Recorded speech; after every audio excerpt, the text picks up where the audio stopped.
জি ma'am, দিলে মানে ভালো হয়। অনেকে মানে মোবাইলে দেখে তো মানে ছোট স্ক্রিনের সমস্যা হয়ে যায় আর কি। অনেকে মোবাইলে দেখে কোনো সমস্যা হয়।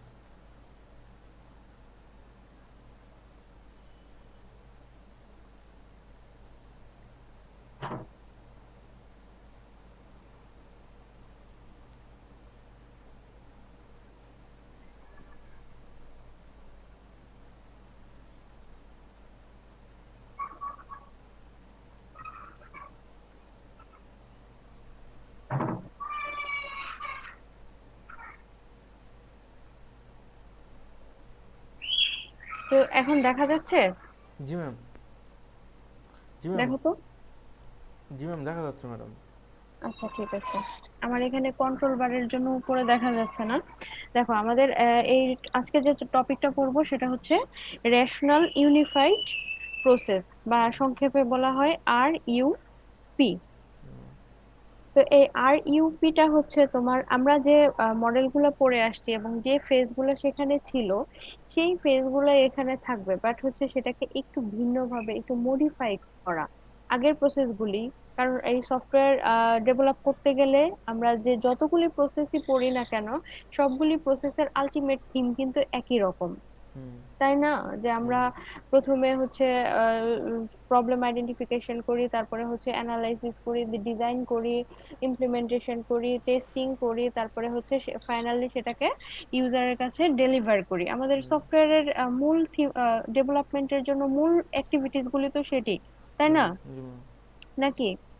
তো জি সেই ম্যাম। অ্যাক্টিভিটিস গুলিকেই আমরা কি করছি, বিভিন্ন প্রসেসে বিভিন্ন উপায়ে সেগুলাকে ব্যবহার করছি। কখনো আমরা ডিজাইনে গুরুত্ব দিচ্ছি, কখনো আমরা রিস্ক অ্যানালাইসিসে গুরুত্ব দিচ্ছি, কখনো আমরা অ্যানালাইসিসে গুরুত্ব দিচ্ছি। সেটা আসলে ডিপেন্ড করবে যে আমাদের প্রবলেমটা কি ধরনের তার উপরে। তো এখানে দেখো, এই জিনিসগুলোই আবার ব্যাক করে আসবে যে ডেভেলপ প্রবলেম আইডেন্টিফিকেশন থেকে ইউজার যে ডেলিভার করে সেই পর্যন্ত। কিন্তু এখানেও হচ্ছে একটু ভিন্নতা থাকবে। কি ভিন্নতা থাকবে দেখো, এটা হচ্ছে একটা modern generic process derived from the work on the UML and associated process। এটা হচ্ছে UML based, unified modelling language.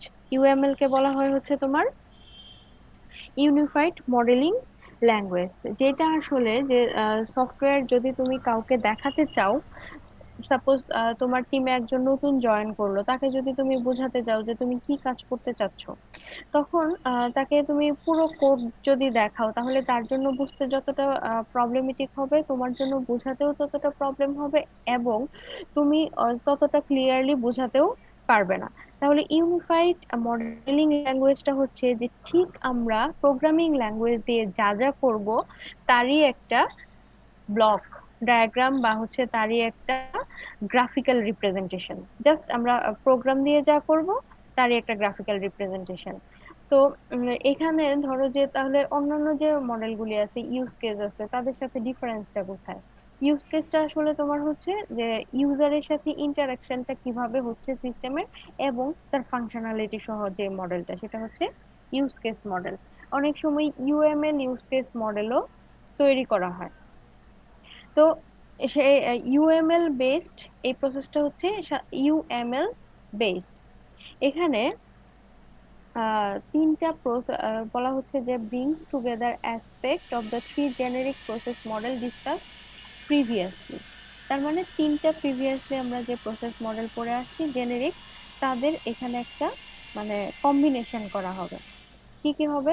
Dynamic perspective that shows phases over time. সময়ের সাথে এখানে যে ফেজ গুলো আছে সেই ফেজ গুলাকে শো করা হবে। মানে হচ্ছে এটা ডিপেন্ড করবে অনেকটা ওরকম যে আমরা যেরকম কোনো কিছু প্লটিং করতে এক্স অ্যাক্সিস ব্যবহার করি, এক্স অ্যাক্সিসের সাপেক্ষে, সময়ের সাপেক্ষে, ঠিক এটা এরকম যে সময়ের সাপেক্ষে ফেজ গুলা শো করতে হবে। এবং যে অ্যাক্টিভিটিস গুলা স্ট্যাটিক আছে সেই অ্যাক্টিভিটিস গুলাও শো করা হবে, এবং হচ্ছে practice perspective that suggest good practice. এখানে হচ্ছে যে প্র্যাকটিক্যাল যে পার্সপেক্টিভটা থাকবে সেটাও শো করা হবে। তাহলে তিনটা জিনিস, একটা হচ্ছে যে ডাইনামিক পার্সপেক্টিভ, স্ট্যাটিক, আর একটা হচ্ছে প্র্যাকটিভ। ঠিক আছে? তাহলে আমরা মডেলটা দেখি কিরকম। এখানে দেখো, প্রথমে একটা লুপের মতো দেয়া আছে, ফেজ ইটারেশন। এর মানে হচ্ছে যে নিচে যতগুলি ফেজ আছে সবগুলি ফেজই লুপের মধ্যে ঘুরতে পারে। আইদার শেষ হয়ে যেতে পারে লিনিয়ারলি, অথবা হচ্ছে লুপের মধ্যে ঘুরতেও পারে। তাহলে দেখো ফেজ গুলি কি কি আছে এখানে, আমরা নামটা জানি: inception, elaboration, construction and transition. এখানে ইনসেপশনটা হচ্ছে ইউজার এবং সিস্টেম তাদের যে ইন্টারাকশনটা, সেই ইন্টারাকশনটা নিয়ে বিশদ অ্যানালাইসিস, মানে একটা একটা ভাস্ট অ্যানালাইসিস হচ্ছে ইনসেপশন। তারপরে আসে হচ্ছে ইলাবোরেশন। এই ইলাবোরেশনটা হচ্ছে তোমার আর্কিটেকচার ডিজাইন করা, যেটা হচ্ছে আমরা ডিজাইনিং এ পড়ে, আমরা অন্যান্য ফেজের ক্ষেত্রে যে স্টেপটা ছিল ডিজাইন, এখানে হচ্ছে ইলাবোরেশন। মানে আমরা যে তথ্যগুলি পেলাম ইনসেপশনে, সেই তথ্যগুলিকে মিলিয়ে একটা আর্কিটেকচার ড্র করা। দেন হচ্ছে কনস্ট্রাকশন। কনস্ট্রাকশন হচ্ছে ফিজিক্যাল ডেভেলপমেন্ট বা হচ্ছে প্রোগ্রামিং ডেভেলপমেন্ট বলতে পারো, এক্সিকিউটেবল ফেজ। এন্ড দেন হচ্ছে ট্রানজিশন। ট্রানজিশন হচ্ছে যে ইউজারের কাছে আমরা কিভাবে সেটাকে প্রোভাইড করব, কখন প্রোভাইড করব, জাস্ট লাস্ট ফেজ। তাহলে দেখো আমরা যে আগের প্রসেসগুলি পড়ে আসছি, সেই প্রসেসগুলির মধ্যে যে ডিটেলস ছিল সেই সবগুলিকে মিলে এখানে প্রসেস স্টেপ হচ্ছে 4টা। এখন প্রত্যেকটা স্টেপের মাঝখানে দেখো যে রেক্টেঙ্গুলার বক্স আছে, তার মধ্যে একটা করে লুপ দেয়া আছে। এটা দিয়ে কি বোঝানো হচ্ছে? Anyone can say?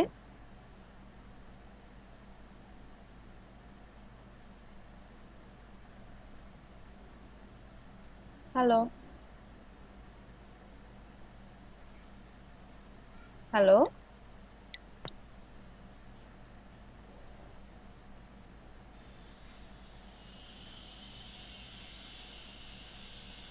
হ্যালো?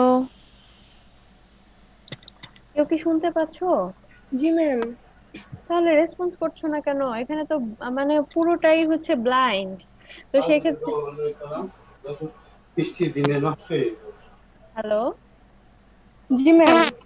এখানে আমরা পুরোটাই হচ্ছে কই গেছে? ব্লাইন্ডলি পড়াশোনা করছি, তো এখানে একটু রেসপন্স না করলে আমি কি করে বুঝবো যে আদৌ কানেকশন আছে না চলে গেছে, নাকি আমার কথা কেউ শুনতে পাচ্ছে না? জি ম্যাম, বুঝতে পারছি। আচ্ছা, বাকিরা কোথায়? আমি দেখতে পাচ্ছি হচ্ছে 11 জন পার্টিসিপেন্ট থাকার কথা। আর বাকিরা ম্যাম সবাই তো আছে। কোথায়? 12 জন যে, অনেকেই নেই।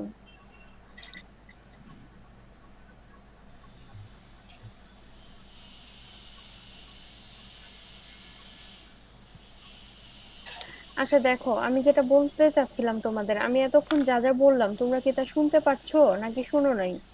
ম্যাম শুনছি। আচ্ছা, তাহলে অন্য কেউ একটু রিপ্লাই দাও। এটা মনে হয় দৃষ্টি, তাই না? জি ম্যাম। দৃষ্টির কথা আমি শুনতে পেলাম। এখন অন্য কেউ আমাকে একটু রিপ্লাই দাও যে এখানে আমি প্রথমেই বললাম যে এখানে 4টা স্টেপস আছে: inception, elaboration, construction and transition. তো 4টা স্টেপের যে বক্স আছে, সেই বক্সে দেখো একটা করে লুপ দেয়া আছে। এই লুপটা দিয়ে আসলে কি বোঝানো হচ্ছে এখানে?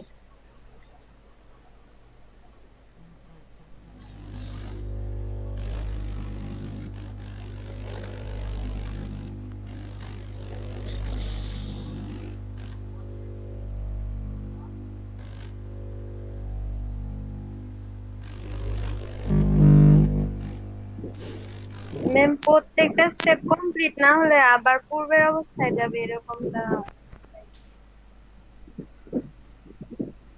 তা কে বলছো? ম্যাম খাদিজা? খাদিজা, জি ম্যাম। আচ্ছা। আচ্ছা, অনেকটা সেরকম। সেটা হচ্ছে যে তোমার ইনসেপশন, ইনসেপশন এমন হতে পারে যে অ্যানালাইসিস করে এই লুপটাই আবার ঘুরতে পারে। তো এরকম কি আমরা অন্য কোনো মডেল দেখছি? হুম, ছিল এরকম মডেল? ম্যাম ইনক্রিমেন্টাল কি এরকমটাই? ইনক্রিমেন্টালটা আসলে বলা যায় এরকম যে অনেকগুলি ওয়াটারফল মডেলকে যদি তুমি একত্রে করো, তাহলে যে স্ট্রাকচারটা দাঁড়াবে অনেকটা সেরকম। যেমন হচ্ছে একটা ওয়াটারফল শেষ হলে একটা আউটপুট পাবো, জি তাহলে ম্যাম। এটা হচ্ছে একটা ইনক্রিমেন্ট। তারপরে এটা যদি স্যাটিসফাইড না হয়, তাহলে আবার আমরা পুরো প্রসেসটা নতুন করে শুরু করব, এটা হচ্ছে জি ম্যাম। ইনক্রিমেন্ট, তারপরে সেকেন্ড ইনক্রিমেন্ট পাবো, এইভাবে বারবার করে পুরো প্রসেসটাই চলতে থাকবে। তো জি আগের ম্যাম। অবস্থাতে এরকম ছিল যে ওয়াটারফল গুলিকে একের পর এক দিয়ে ইনক্রিমেন্টাল বোঝানো হতো, এখন আর সেটা বোঝানো হয় না, কারণ এখন আহ যিনি রাইটার ওনারও ধারণা যে এখন যারা আছে তারা আরো ভালো বোঝে। তো দেখবা যে এখনকার মডেলটা হচ্ছে ইন্টারলিভড করা, মানে একটা বক্স তার নিচে আরেকটা বক্স তার নিচে আরেকটা বক্স, মানে দেখে বোঝা যাবে একটার ভিতরে আরেকটা ঢুকিয়ে দেওয়া হয়েছে এরকম। জি ম্যাম। এটা হচ্ছে যে তোমার চারটা এমন হতে পারে, উপরের যে লুপটা সেটা হচ্ছে যে পুরো প্রসেসটা শেষ হয়ে আবার ইটারেশনে আসতে পারে। আবার হতে পারে যে প্রত্যেকটা স্টেপই নিজে নিজে ইটারেট হতে পারে, বা নিচে নিচে লুপের মধ্যে ঘুরতে পারে। জি ম্যাম, বুঝতে পারছি।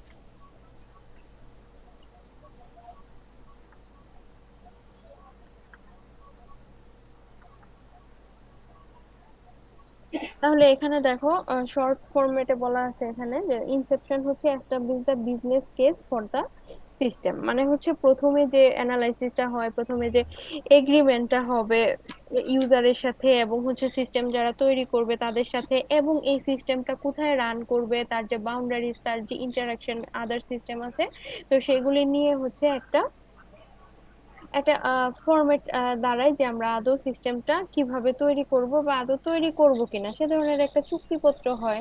তারপরে না আমরা চলে যাই হচ্ছে ডিজাইনে, যেটা হচ্ছে develop and understanding of the problem domain and the system architecture. এখানে হচ্ছে যে আমরা যদি সিস্টেমটা তৈরি করতে গেলাম, তখন এই সিস্টেমটা কিভাবে তৈরি করব সেটার একটা আর্কিটেকচার দাঁড় করাবো। এখন এই আর্কিটেকচারটা হতে পারে একটা ইউএমএল ডায়াগ্রাম, হতে পারে একটা ইউজ কেস ডায়াগ্রাম, হতে পারে ইউএমএল ইউজ কেস ডায়াগ্রাম, যে কোনো কিছুই হতে পারে, যেটাকে আমরা পরবর্তীতে কনস্ট্রাকশন স্টেজে আমরা প্রোগ্রামিং এর মাধ্যমে কনভার্ট করতে পারবো। এবং এখানে দেখো কনস্ট্রাকশন ফেজে তিনটা কাজ আছে, একটা হচ্ছে সিস্টেম ডিজাইন, ওই আর্কিটেকচার থেকে সিস্টেম ডিজাইন করব, হতে পারে এটা হতেও পারে আবার হচ্ছে নাও হতে পারে, যদি আমার ডিজাইনের প্রয়োজন না পড়ে ইলাবোরেশন থেকে আমি এক্সপ্লেইন করতে পারি তাহলে এটা স্কিপ করলেও হবে।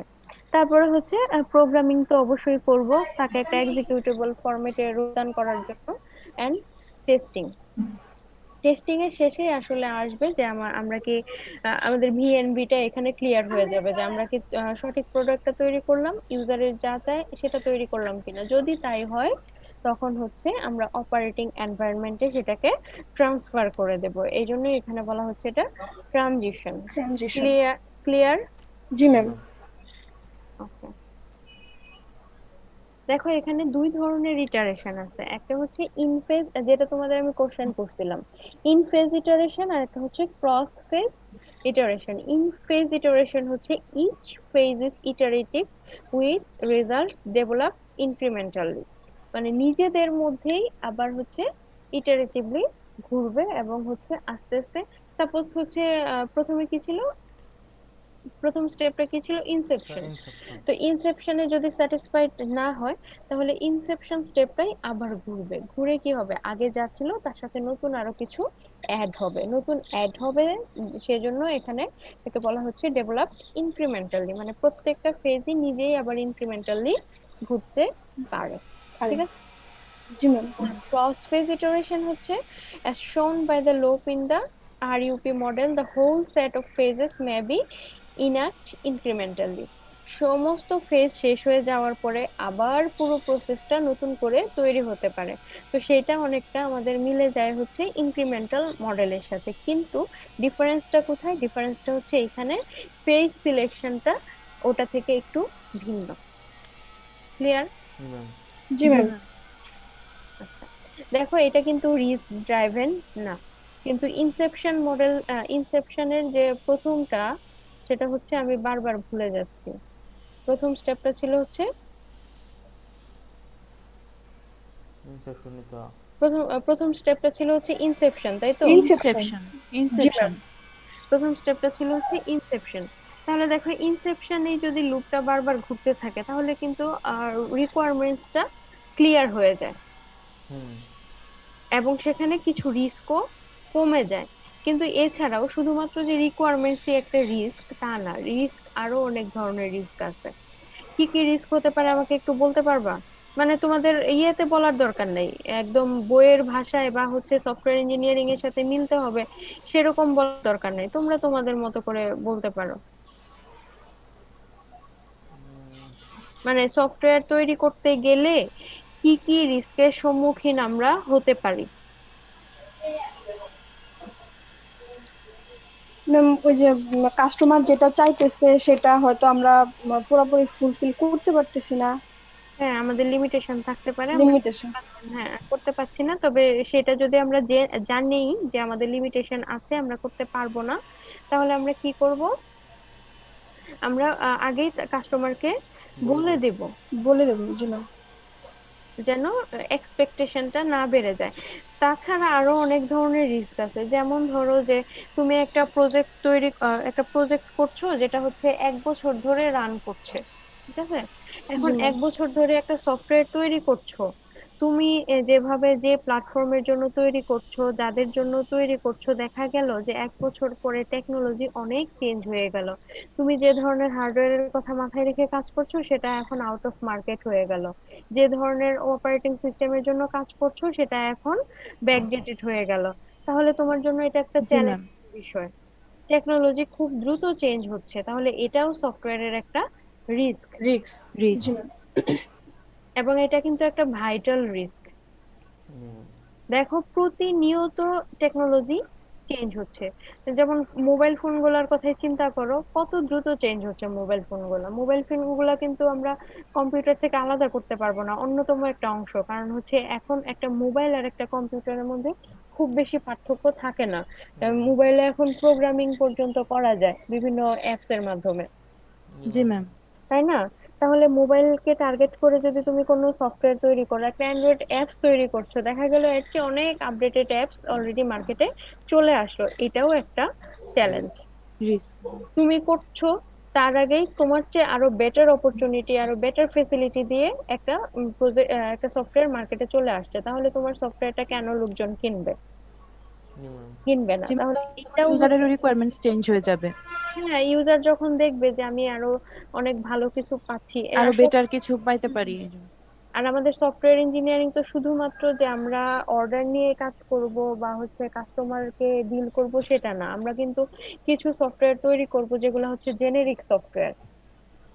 হুম, যেমন হচ্ছে তোমরা কিছু সফটওয়্যার তৈরি করো স্পেসিফিক প্রবলেম সলভ করার জন্য, আবার কিছু সফটওয়্যার তৈরি করা হয় অ্যাপ্লিকেশন লেভেলের, যেগুলো হচ্ছে মার্কেটে জি ম্যাম। পাওয়া যায়, যেগুলো সবাই ব্যবহার করে।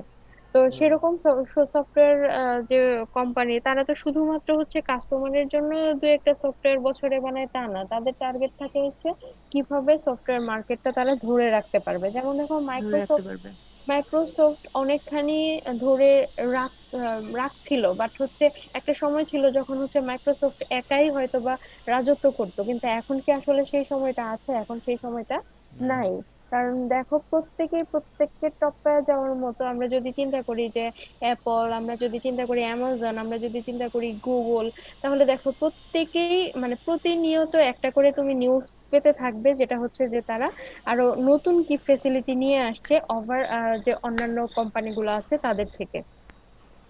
তাহলে এটা শুধুমাত্র যে ওয়ার্ল্ডের টপ 4টা কোম্পানি তাদের জন্য না, এটা হচ্ছে ছোট কোম্পানি বা তুমি যে এরিয়াতে কাজ করবে তোমার সেই এরিয়ার জন্য এটা প্রযোজ্য। আমি কি মানে একটু বুঝাইতে পারছি তোমাদের যে জি ম্যাম। রিস্ক গুলো আসলে জি কি ম্যাম, কি বুঝতে পারছি। এবং রিস্ক গুলা কেন আসলে আমাদের স্টাডি করতে হয়। জি ম্যাম। জি ম্যাম। জি ম্যাম। জি ম্যাম। যেমন ধরো যে কিছু পপুলার এআই অ্যাসিস্ট্যান্ট তৈরি হলো, অ্যালেক্সা, তারপরে হচ্ছে গুগল অ্যাসিস্ট্যান্ট, এরকম আরো কয়েকটা আছে, সিরি, এই টাইপের কয়েকটা। তো দেখো এরা মানে প্রতিনিয়তই প্রতিযোগিতা করে যাচ্ছে, কত ভালো আসলে মানুষের কাছাকাছি তাদেরকে রিপ্রেজেন্ট করতে পারে। তো এটা তো শুধুমাত্র হার্ডওয়্যার না, আসলে এর সাথে হচ্ছে সফটওয়্যার অনেক বড় একটা অংশ জুড়ে আছে। জি ম্যাম। দেখো প্রতিনিয়তই তুমি যদি মার্কেট অ্যানালাইসিস করো বা তুমি আর যদি নিউজ ফিডও দেখো, দেখবা যে প্রতিনিয়তই একজন আরেকজনের থেকে মার্কেটে পিছিয়ে যাচ্ছে, এবং এটা হচ্ছে আসলে মানে স্টাডির জন্য, যে যত বেশি স্টাডি করছে, যে যত বেশি রিস্ক অ্যানালাইসিস করছে, তারা তত বেশি এগিয়ে যাচ্ছে। তো সেটা তোমার একদম গ্রাউন্ড লেভেল থেকে, একদম ছোট লেভেল থেকেই সেটা তোমাকে শিখে আসতে হবে। ঠিক আছে? জি ম্যাম। তাহলে দেখো এখানে আমরা যে ফেজগুলো পেলাম, সেই ফেজগুলোর আসলে কাজ কি কি? সেই ফেজগুলোর ফার্স্ট কাজ হচ্ছে বিজনেস মডেলিং। এই বিজনেস মডেলিং আমি আগেও বলছি যে সেটা হচ্ছে যে user, system, environment just analysis করা। তোমাদের ইনফরমেশন গ্যাদারিং এর কথা মনে আছে? জি ম্যাম। ইনফরমেশন, একটা সিস্টেম তৈরি করতে গেলে আগে তার সম্পর্কে ইনফরমেশন গ্যাদারিং করতে হতো, জি অনেকটা ম্যাম। ইনফরমেশন গ্যাদারিং এর। সিস্টেম অ্যানালাইসিসে ছিল। হ্যাঁ হ্যাঁ, অনেকটা ইনফরমেশন গ্যাদারিং এর মতো। মানে আমি সমস্ত কিছু একত্রে নিয়ে আসব এবং সেখানে আমাদের একটা বিজনেস স্ট্র্যাটেজি থাকবে। জি ম্যাম। সেই বিজনেস পারপাসটা বা একটা যে প্রতিষ্ঠান যারা কাজ করে তাদের একটা নিজস্ব একটা প্রসেস থাকবে, সেই প্রসেস অনুযায়ী সেই মডেলটা ইউজ করা আসলে। তারপর হচ্ছে রিকোয়ারমেন্টস, এটা হচ্ছে ওই যে আমরা যে আর্কিটেকচারটা বললাম, বা হচ্ছে এটা অনেকটা ওই সিস্টেম অ্যানালাইসিস এর মতোই। ওই ইনফরমেশন থেকে আমরা হচ্ছে ফাইনাল যে আমাদের যে সিস্টেমের যে রিকোয়ারমেন্ট সেটাকে ডেভেলপ করা। এখানে দেখো যে ইউজ কেস দিয়ে, তো বারবার এই ইউজ কেস আর ইউএমএল চলে আসছে। ইউএমএল এবং ইউজ কেস আমি আগেই বলেছি যে ইউএমএল হচ্ছে প্রোগ্রামিং ল্যাঙ্গুয়েজ দিয়ে যা করব তারই হচ্ছে একটা গ্রাফিক্যাল রিপ্রেজেন্টেশন। আর ইউজ কেস হচ্ছে রিকোয়ারমেন্টস এর সময় সাধারণত ইউজ করা হয়, কারণ এই যে ব্লক ডায়াগ্রাম গুলির মাধ্যমে ইউজার ইন্টারাকশনটা বোঝানো হয়। তো সেটা ইউজার খুব ভালো বুঝতে পারে, ইউএমএল টা আবার ইউজারের কাছে ততটা বোধগম্য হবে না। হুম। তো সেজন্যই রিকোয়ারমেন্টস এর ক্ষেত্রে এখানে দেখো বলা হচ্ছে যে ইউজ কেসেস আর ডেভেলপ টু মডেল দা সিস্টেম রিকোয়ারমেন্টস। এখানে একটা ইউজ কেস তুমি তৈরি করতে পারো, ইউজ হুম। কেস তৈরি করে সেটা ইউজারকে দেখাতে পারো, তাহলে কি হবে, রিকোয়ারমেন্টসটা আরো বেশি ক্লিয়ার হয়ে যাবে। ঠিক আছে? জি ম্যাম। জি ম্যাম। জি। আর এইখানে অ্যানালাইসিস এন্ড ডিজাইনে হচ্ছে ওই আর্কিটেকচারটা জাস্ট হচ্ছে ওইগুলাকেই ইলাবোরেট করা, আগের যে ফেজ গুলো পড়ছি সেগুলাকেই ইলাবোরেট করা এখানে। তারপর দেখো ইমপ্লিমেন্টেশন। এই ইমপ্লিমেন্টেশন হচ্ছে just code generation, code generation অথবা হচ্ছে প্রোগ্রামিং করা। হুম। তারপর দেখো টেস্টিং। টেস্টিং এ কি কি করতে হবে? টেস্টিং এর সাথে কিন্তু আবার তোমার ইমপ্লিমেন্টেশনটা জড়িত, কেননা টেস্টিং এ যদি কোনো ফল্ট পাওয়া যায়, যেটা হচ্ছে যে সিস্টেমের প্রবলেম না বা হচ্ছে সেটা ইউজার অ্যাকসেপ্টেন্স রিলেটেড না, সেটা হচ্ছে প্রোগ্রামিং এরর, তখন কি করতে হবে, আবার সেই ইমপ্লিমেন্টেশনে যেতে হবে। সাপোজ হুম। তোমার একটা প্রোগ্রাম ভুল রিডিং দিচ্ছে, তো ভুল রিডিং দিলে তোমাকে কি করতে হবে, প্রোগ্রামটা চেঞ্জ করতে হবে। তাহলে এই টেস্টিং চলবে এবং এই টেস্টিং এর সাথে কি হবে, ইমপ্লিমেন্টেশনটাও চলে আসবে।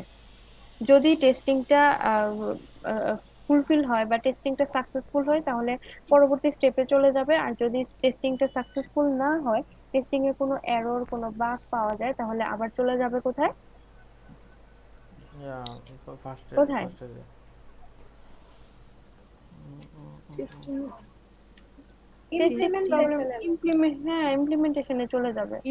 ইমপ্লিমেন্টেশনে আবার চল, হ্যাঁ। এবং এই ইন সিস্টেম টেস্টিং অবশ্যই হবে হচ্ছে আবার ইমপ্লিমেন্টেশন কমপ্লিট হওয়ার পর। পর। পরে। হুম। তারপর দেখো ডেপ্লয়মেন্ট। ডেপ্লয়মেন্ট হচ্ছে a product release is created, distributed to user and installed in their workspace। এর ফাইনাল থিম হচ্ছে যে ওয়ার্কস্পেসে এটাকে কিভাবে ইনস্টল করে দেওয়া যায়, সেটা হচ্ছে ডেপ্লয়মেন্ট। যখন তোমার টেস্টিং ফেজ শেষ, দ্যাট মিন্স হচ্ছে তোমার প্রোডাক্ট ইজ রেডি ফর গো, মানে তোমার ইউজারের কাছে যাওয়ার জন্য প্রোডাক্টটা রেডি। তখন এই ইউজারের কাছে নিয়ে যেতে হলে ইউজারের এন্ডের আগেই তুমি স্টাডি করে আসছো ইউজারের এন্ডের এনভায়রনমেন্ট কি ধরনের হতে পারে, এবং সেভাবে তুমি ইউজার এন্ডে সেটাকে ইনস্টল করে দিবে। ঠিক আছে? তাহলে ইউজার এন্ডে ইনস্টল করে দেওয়ার জন্য তোমার আরো কিছু জিনিস লাগবে, সেই জিনিসগুলো হচ্ছে যে আহ, কিছু ডকুমেন্টস লাগবে। ইউজারকে যখন তুমি ডেলিভারি দিবে, তখন এই প্রজেক্টটা, এই সফটওয়্যারটার জন্য কিছু ডকুমেন্টেশন তৈরি করতে হবে। কি কি ডকুমেন্টেশন তৈরি করতে হবে? ইউজার ম্যানুয়াল তৈরি করতে হবে। তারপর হচ্ছে ফাইনালি ডেলিভারি করলে সেটা হচ্ছে বিজনেস পলিসি, সেটা সেদিকে আমরা না যাই, সেগুলা ডকুমেন্টেশনও করতে হবে। তারপরে হচ্ছে টার্মস এন্ড কন্ডিশন থাকবে, সেখানে হচ্ছে যে কতদিন পর্যন্ত সেটাকে ম্যানেজ করা হবে, কতদিন পর্যন্ত সেটা আহ, তুমি চেঞ্জ করে দিবে, কতদিন পর্যন্ত নতুন জিনিস অ্যাড করে দিবে। ঠিক আছে? জি ম্যাম।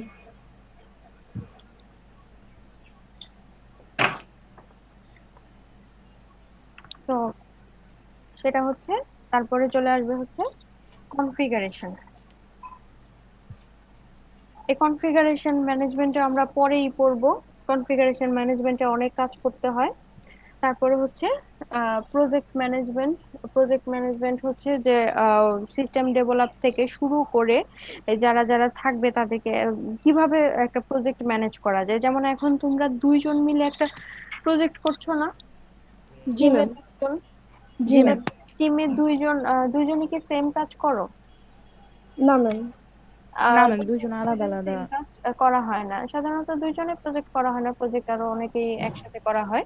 তো সেই ক্ষেত্রে হচ্ছে একজন টিম লিডার থাকে। এই এই জিনিসগুলো আমরা আগেই জানি আসলে।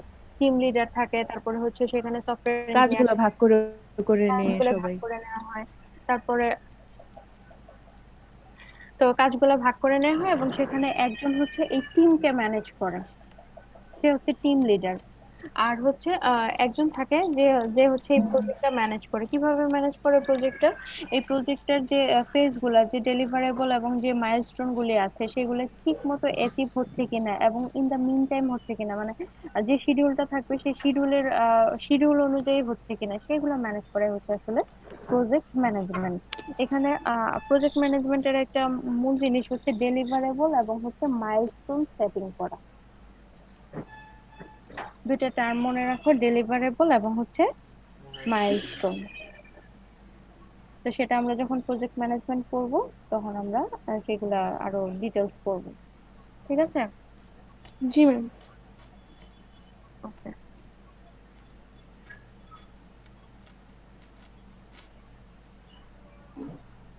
আচ্ছা, এখানে হচ্ছে যে কিছু সুবিধা দেয়া আছে। যে সুবিধা হচ্ছে রেশনাল ইউনিফাইড প্রসেস মডেলের জন্য। দেখো সুবিধাগুলি কি কি। Develop software iteratively.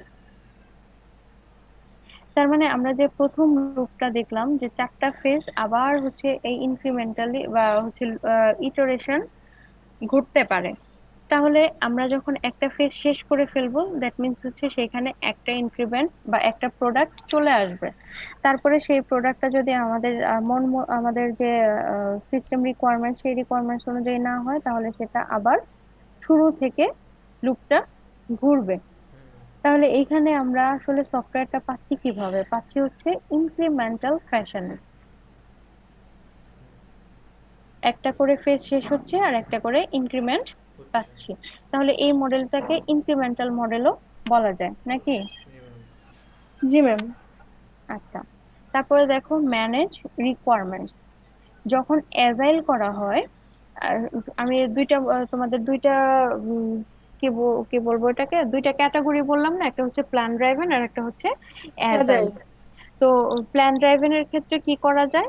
আগে থেকেই প্রিডিক্ট করা যায় এবং ডকুমেন্টেশন করা যায়। তো আমরা এখন যেরকম করছি সেটা হচ্ছে আসলে প্ল্যান ড্রাইভেনে, কারণ সমস্ত কিছু আমরা জানি। আমরা কুইকলি কিছু করছি না, আমরা একটা ফেজ করছি, যদি সেই ফেজটা আমার ঠিক মতো না হয়, তাহলে সেই ফেজটাকে আবার রিপিট করছি, রিপিট করে এভাবে হচ্ছে একের পর এক ফেজ আমরা আগাচ্ছি। তাহলে এইভাবে যদি আমরা প্ল্যান ওয়েতে আগাই, তাহলে আমাদের যে ডকুমেন্টেশন গুলা, সেগুলা ট্র্যাক রাখা সম্ভব এবং সেগুলো হচ্ছে প্রপার ডকুমেন্টেড থাকে। যার কারণে কাস্টমার কখন কি রিকোয়ারমেন্টস দিয়েছিল, সেই রিকোয়ারমেন্টস গুলোর ট্র্যাক রাখাও সম্ভব হয়। ঠিক আছে? বুঝতে জি। পারছো এটা? জি। জি মানে ম্যাম, বুঝতে ম্যানেজ, পারছি। হ্যাঁ ম্যানেজ করা যায় রিকোয়ারমেন্টস গুলো। ঠিক আছে? আর এখানে রিইউজেবল রিইউজেবল কম্পোনেন্ট ব্যবহার করা সম্ভব।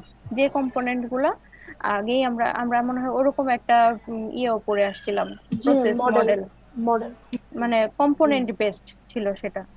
জি ম্যাম। যে জি ম্যাম। কম্পোনেন্ট গুলো নতুন করে পুনরায় ব্যবহার করা যায় সেই কম্পোনেন্ট গুলো আমরা ব্যবহার করব, তো এটা হচ্ছে ব্যবহার। কম্পোনেন্ট হুম।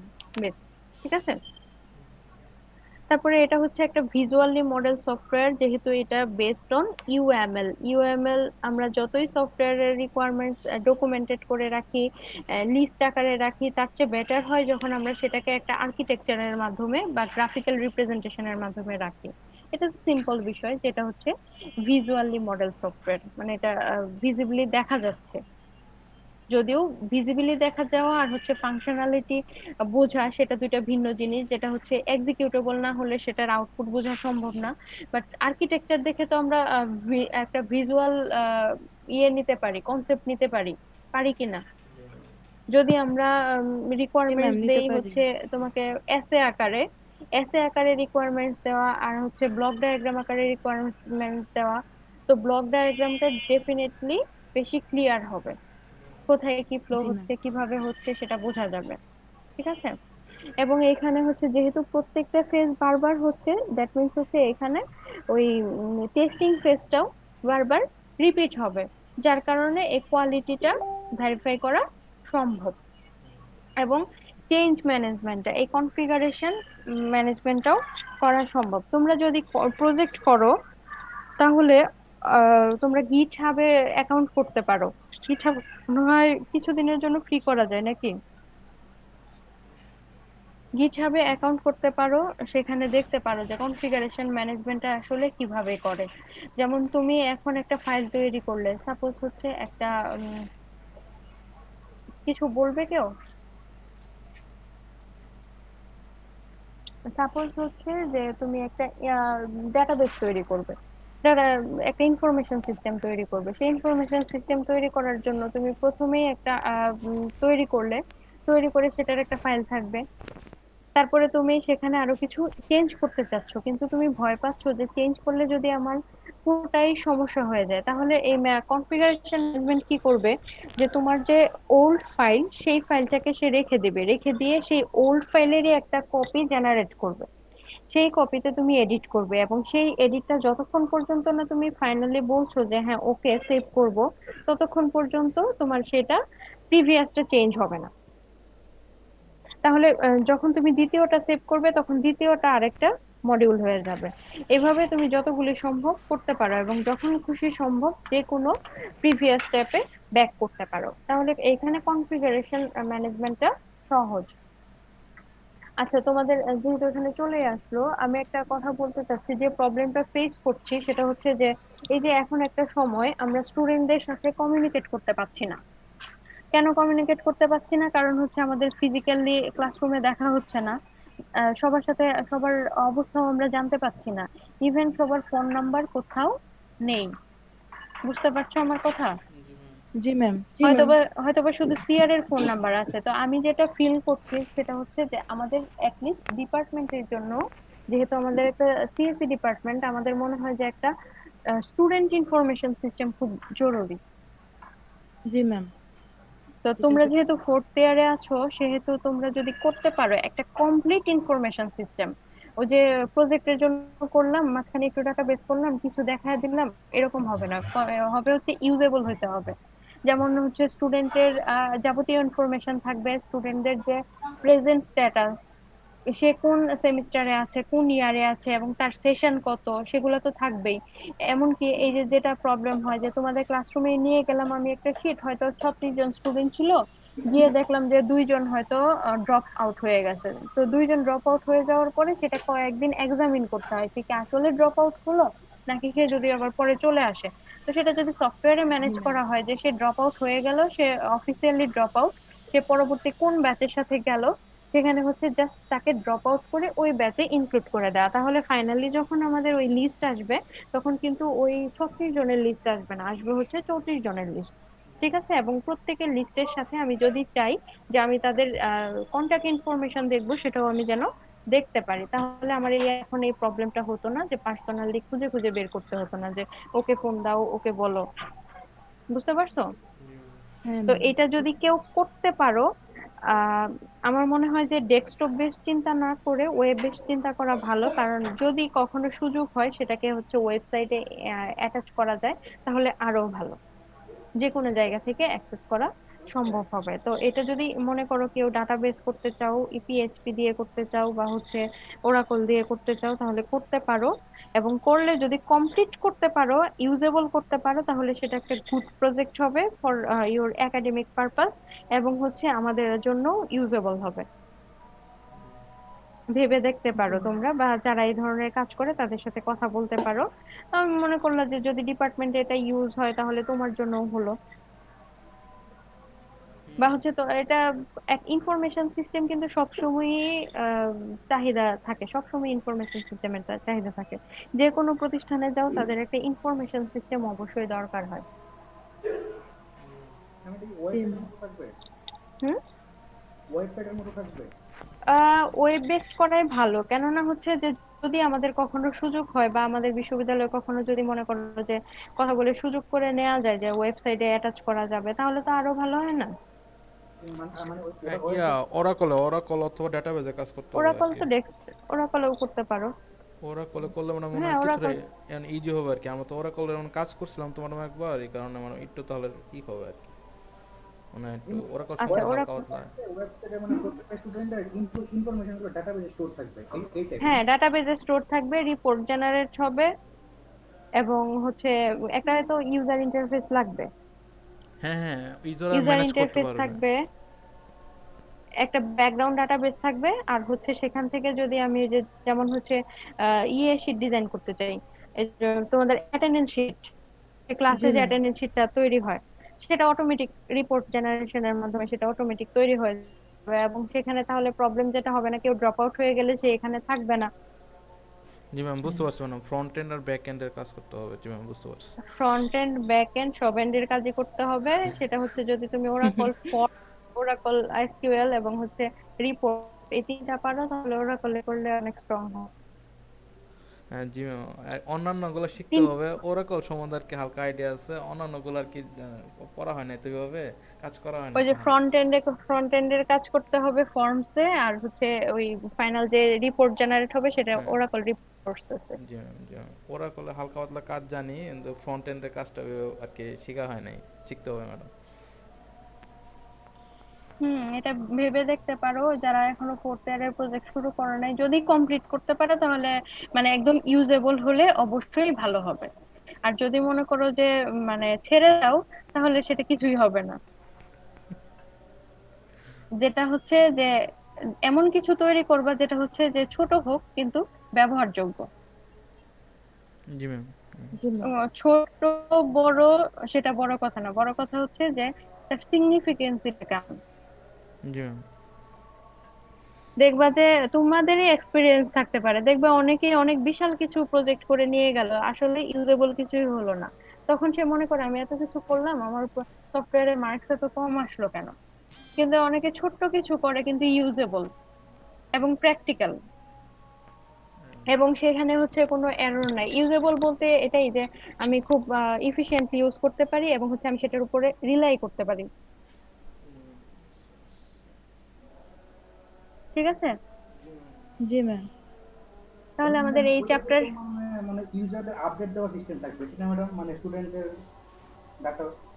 এটা যদি ডেস্কটপ করো তাহলে হচ্ছে যে সাপোজ থাকবে এরকম যে আমি দুইটা স্টুডেন্টকে, আমি চাচ্ছি যে দুইটা স্টুডেন্ট এই ব্যাচ থেকে ড্রপ আউট হয়ে আর তারপরের ব্যাচে চলে গেল, জাস্ট এখানে একটা ড্রপ আউট অপশন থাকবে, তারপরে চলে আসবে কোন সেশনে সে যাবে, সেই সেশন দিয়ে দিলে ওই সেশনের যে স্টুডেন্ট লিস্ট আছে তার সাথে সে ইনক্লুড হয়ে যাবে, এবং পুরো টেবিলটাই। এডমিনের জন্য আর কি। হ্যাঁ অ্যাডমিনের জন্য। যদি ডেস্কটপ বেস করো তাহলে সেটা অ্যাডমিন বেসই হবে। জি ম্যাম। ডেস্কটপ বেস করলে তো একটা জায়গায় রান করবে, সেখানে একজনই সে অপারেট করবে। আর যদি ওয়েব বেসড করো তাহলে সেখানে তোমাকে সিকিউরিটি সিস্টেম নিয়ে ভাবতে হবে। ওয়েব বেসড করলে আরো অনেক কিছু করা যায়, যেমন হচ্ছে স্টুডেন্ট প্রোফাইলও ক্রিয়েট করা যায়। মানে বলছিলাম ওয়েব বেসড আর কি, তাহলে ম্যাম মানে মানে পিসি দিয়েও লগ ইন করা যাবে, মোবাইল দিয়েও লগ ইন করা যাবে? হ্যাঁ করা যায়, ওয়েব বেসড করা যায়, অ্যাপস বেসড করা যায়। অ্যাপস বেসড করলে কি এত লোড নিতে পারবে, এত ডাটাবেস? আস্তে আস্তে তো ডাটাবেস অনেক বড় হবে। জি ম্যাম, ওয়েব বেসই ভালো হবে।